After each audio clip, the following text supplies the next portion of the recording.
So welcome back to another deck profile video.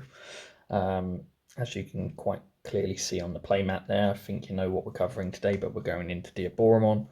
Before we do, let's just take a moment to appreciate this mat. So this has been sold by Avault on YouTube. As soon as I saw the illustration work on this, I immediately wanted it. So, and it's come out well, better than expected. So it's definitely a worthy purchase. But yeah, just take a look at the artwork there. That's actually pretty awesome. And it goes really nicely with this deck. So, but next, we'll go straight into our deck profile today. So we're covering the Doomsday version. So this is just my take on it. Again, I'll post a separate deck list of an updated BT17 Swarm version at the end of the video. But let's just dive straight into it. So to start with, we've got 5 eggs in total. So we start with just a one of BT5's Sumimon. This one has a when attacking effect once per turn, but if this Digimon has unidentified in its type, you get to draw 1. I'm playing a one of mainly just for that extra draw, really. Anything else that comes, after that is essentially for just memory gain, as you'll see with the next 4 eggs that I'm playing, which is 4 of the new BT17 Sumimon. It's on deletion effects. If this Digimon has unidentified in its trait, you gain 1 memory. There are going to be occasions where, ultimately your stack will get deleted. Every Digimon in this deck is unidentified, so you're almost, you're going to guarantee a memory should any deletions occur. Alternatively, you could swap it out for the BT16 Dorimon, which is essentially the same thing, except it's when one of your other Digimon with blocker is deleted, it gains a memory. But yeah, I'm just going for a full sort of Diaboromon lineup here, but 4 of that is plenty. Moving on to the rookies. Now we're going to start with a 2 of Keramon, all the way back from BT2. With this one, it's not a once per turn inherited effect, but it's a your turn effect. When you would play another Digimon with the same name as this one, you trigger draw 1. So when you're spamming out tokens for fun, you're essentially drawing for fun at the same time, getting all those pieces that you need reasonably quickly. But we're only running a 2 of, mainly because I prefer to search power in this deck. So as an example, so we're running a 4 of the Keramon from BT5. With this one, you get to reveal the top 5 cards of your deck, and you can add 1 Digimon card with unidentified in its type, and 1 Arata Sonata card among them to your hand. You place the remaining cards to the bottom of the deck. It's the mandatory turn 1 searcher realistically, but 4 of that Keramon is very nice. Next up, we go all the way up to BT17. So we go to the new Keramon. Essentially, this only has an opponent's turn effect, but when an opponent's Digimon is played or Digivolves, if it's a level 5 or higher, this Digimon may warp Digivolve into Infamon from your hand, ignoring Digivolution conditions and without paying the cost. Its inherited effect is a non-deletion, but essentially if it dies, you can spawn out a Diaboromon token. This is a very good turn 1 card against Dark Masters, as I've seen at locals. It's just a very solid card, just generally. But yeah, just a 2 off to have is what I think is realistic for this deck. And then lastly, we have EX6's Keramon. Now with this one, you can reveal the top 3 cards instead, and you can add 1 Tamer card or option card with Diaboromon in its text, and 1 card with the unidentified trait among them to your hand. You would then trash the remaining cards. This does gel well with the Doomsday Clock card, generally, because you can select it. But at the same time, you can trash it, and you'll soon see in the level 6s that we play that you can bring it back from the trash as well. But yeah, so that's all of my rookies. Next up, we have our champions. So we are going back again, all the way back to BT2. but we're running 3 Kurisarimons. This one doesn't have any on-play effects, etc. Instead, it only has an inherited effect of your turn. When you play another Digimon with the same name as this one, you gain 1 memory. Again, this is purely for the memory factor and the fact that you can just gain memory upon memory depending on what your kind of setup is like. But definitely a solid 3-off to have. I did have 4, but yeah, it's been numbed down just to sort of make room for other factors in this deck. Next up, 3-off of the Kurisarimon from BT5. This one has a when digivolving effect. Essentially, if you don't have a Rata Sonada in play, you can play one from your hand without paying the cost. So it's good to get that Tamer out for free. It also has a your turn inherited effect, where all of your Digimon with the same name as this one will gain Rush. So again, it's a solid card if realistically you are going to swarm for game instead of waiting for the Doomsday Clock to happen. It is very rare that the Doomsday Clock works. So it's a bit baitish, but it's still a somewhat solid, fun strategy. So moving on, we go to our next set of Kurisarimons. We've got 2-off from EX6. This one you can reduce the play cost initially if you delete one of your other Digimon with the unidentified trait, as it reduces the cost by a cost of 3, and then you can just play it for a cost of 2 instead. It's on play, and when Digivolving effect is you get to delete one of your opponent's Digimon with a play cost of 3 or less, so it's good for killing those blockers like Pillowmon, Cutemon, etc. Just in case you are being either blocked by being unable to play your Digimon by effects or by Digivolving through a reduction of Digivolution costs and so forth. It's an inherited effect. It's an on deletion, but you get to play out a Diaboromon token if it's deleted by an effect, or just, well, deleted generally. So yeah, we run a 2-off of him. And then last but not least, we run a 2-off of the Kurisarimon, the promo. This is a very old promo now, but essentially it doesn't have any on-play or when digivolving effects, but it is a much smaller play cost than the others that you've seen. It's essentially inherited effect in all turns, but it basically gives all of your other Digimon with the same name as this one, decoy, black and white. So if you are being deleted by any effects, you can ultimately use those decoys. It's a solid 2-off to have in this deck, especially in the current meta, just because you want to try and protect your stacks as much as you can, really, without them dying. So next up, we go to our ultimates. Now I'm running 8 in total, and it's essentially just 2 play sets, of which I would imagine you all are expecting. BT17 Infamon is the first set. So it has a when digivolving effect. You de-digivolve by 1 on one of your opponent's Digimon. Then one of their Digimon with a play cost of 8 or less can't attack players until the end of the turn. So it's a good stun card. And that's why I'm playing 4, because it's actually quite relevant at the moment.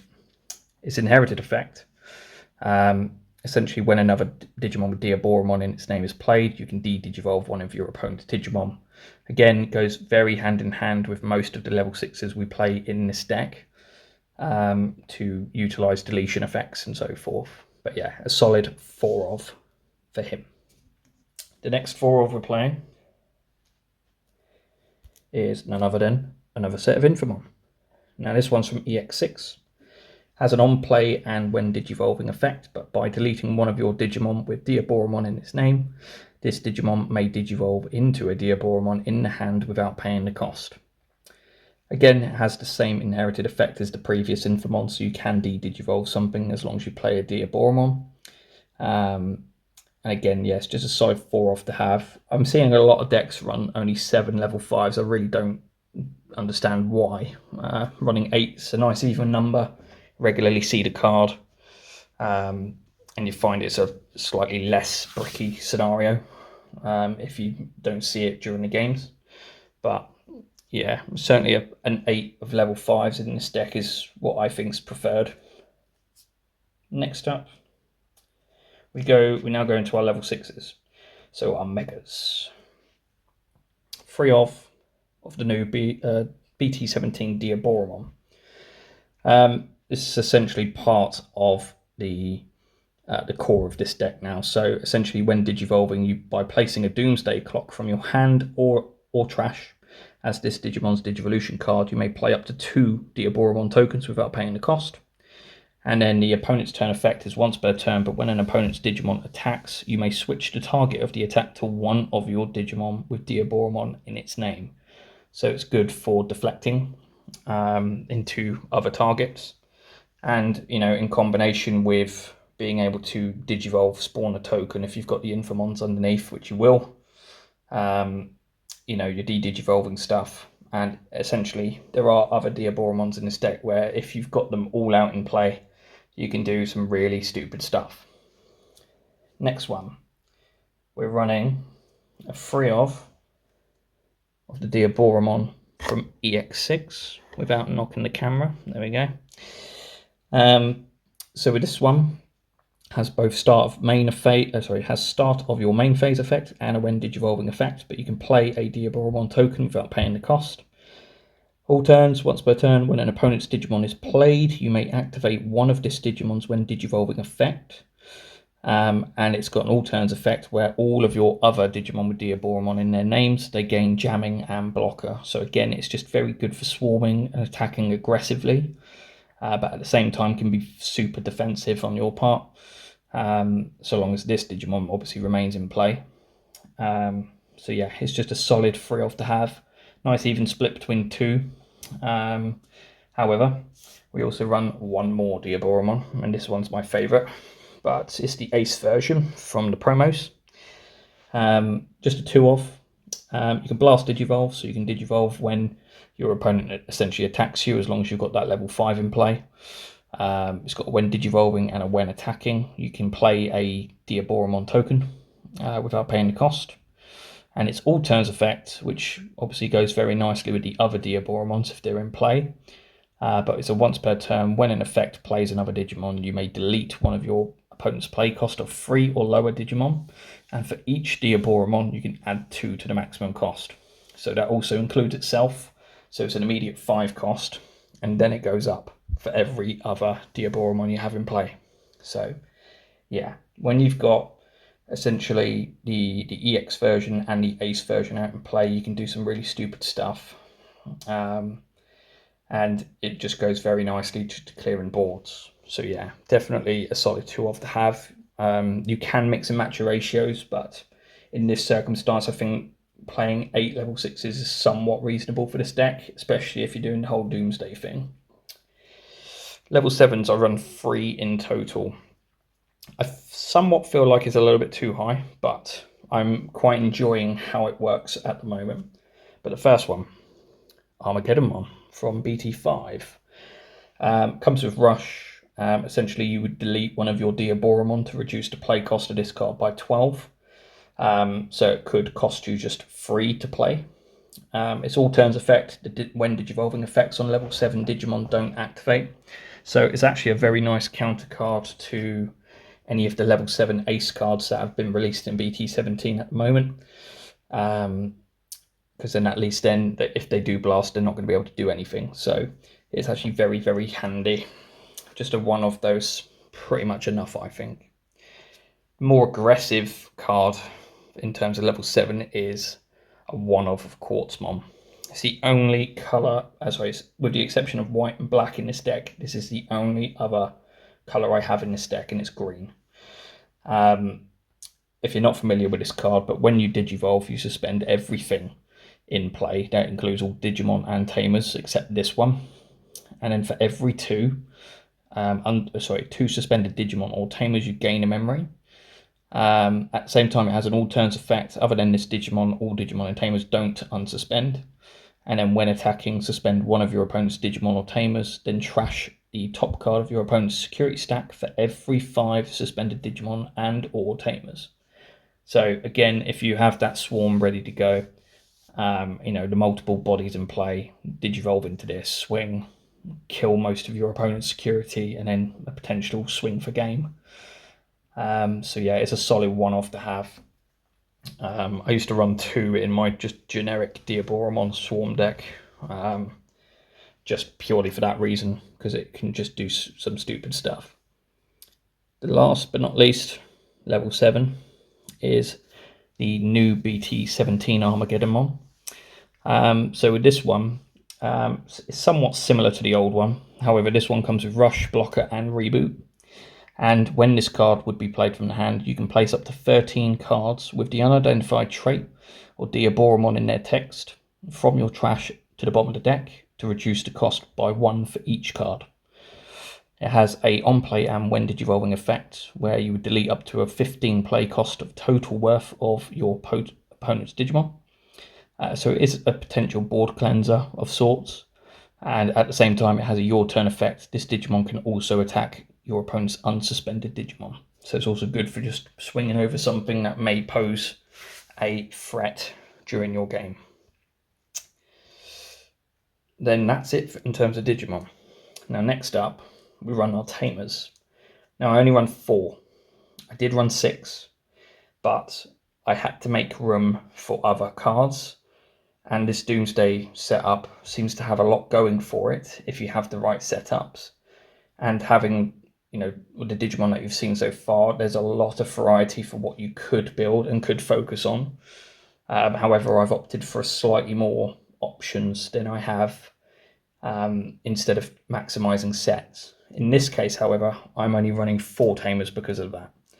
And naturally, it's just 4 Errata Sonata from BT5. With this particular card, it's start of turn, you gain a memory if you have a Digimon card with unidentified in its traits in your trash. That's a start of turn, but it's your turn effect. It's essentially when you digivolve into a Diaboromon, you can suspend this Tamer to play another Diaboromon token. So it's just a very good Tamer. It's I say that, it is the Tamer for this deck. If you're not running this Tamer, you're obviously not doing something right. But the other Tamers I was running was something in the form of Izzy from, I think it's BT4, as well as the Taikamiya from ST15. However, I've opted to take those out just to make a little bit more room, because realistically you only need these 4 Tamers. The last 5 cards of the deck are option cards. The first one is Ultimate Flare from BT5. Now this one I've opted more so than Catastrophe Cannon purely on the basis that it is a board cleanser.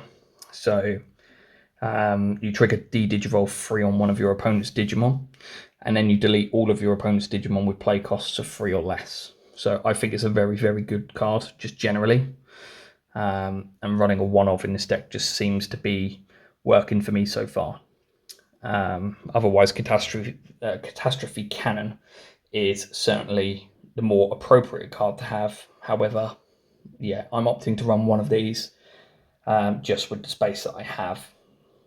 And then last but not least, we run a 4-off of our Doomsday Clock. So with this one, it's a free cost to play, but security effects, you add this card to your hand. The main effect is you get to play a Diaboromon token without paying the cost. Then you get to place this card as the bottom Digivolution card of one of your Digimon with a Diaboromon in its name, and without Doomsday Clock already in its Digivolution cards. That obviously does not include your token cards. Just bear that in mind. It's always the main Digimon, not the tokens. The start of your turn effect, if your battle area has 4 placed Doomsday Clocks, you win the game. So that's your automatic win condition. Its inherited effects. Now all turns, when this Digimon would leave the battle area by an opponent's effect, by deleting one of your other Diaboromons, you can prevent it from leaving. It's not once per turn. And it also has the end of opponent's turn effect. Essentially, you would place this option card out from the Digivolution sources of the Digimon it's under and put it into the play area. Ideally, because that's what you want to get 4 out to win the game. So that's the 50 card deck. But I mean, there is so much you can do with this deck. Sadly, the win condition is extremely hard to pull off. It's just, you have to be exceptionally quick to do it, especially in the current game sort of condition that it is now. going up against meta decks, you're unlikely to pull this off. If you are playing for fun, you will find this incredibly fun to play. And naturally, if you are going up against less meta decks or decks that don't often see too much support, then you will find that this will be the sort of tempo it can match. But ultimately, realistically, I think most of the time you're just going to be flooding the board with so many bodies that it's probably likely that you'll just be able to swing with multiple bodies in the next turn and potentially win for game anyway. So yeah, it can do its stuff. I have seen this work, and it has been experienced, but yeah, it's one of those sort of baitish strategies from Bandai. But it's exceptionally fun. Like when you pull it off, the satisfaction is amazing. But yeah, it's just a really fun deck overall to play anyway. Even without the Doomsday Clock in there, you can mix and match, add various different cards.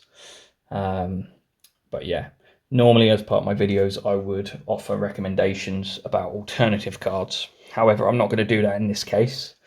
But I will leave you all with my alternative deck profile in regards to a version without the Doomsday Clock involved, just so you can mix and match at your own accord. But otherwise, that is pretty much it. But thank you as always for watching the videos. It is appreciated. Hit that little thumbs up symbol just to say you like the video. You know the deal. Subscribe to the channel if you haven't already. And as always, I always encourage people just to sort of leave a comment and suggest what they might change with the deck, or whether there's anything else that they, what kind of experiences that they've had with these versions of decks. So yeah, just leave a comment away. But otherwise, thank you again, as always, for watching the videos, and take care.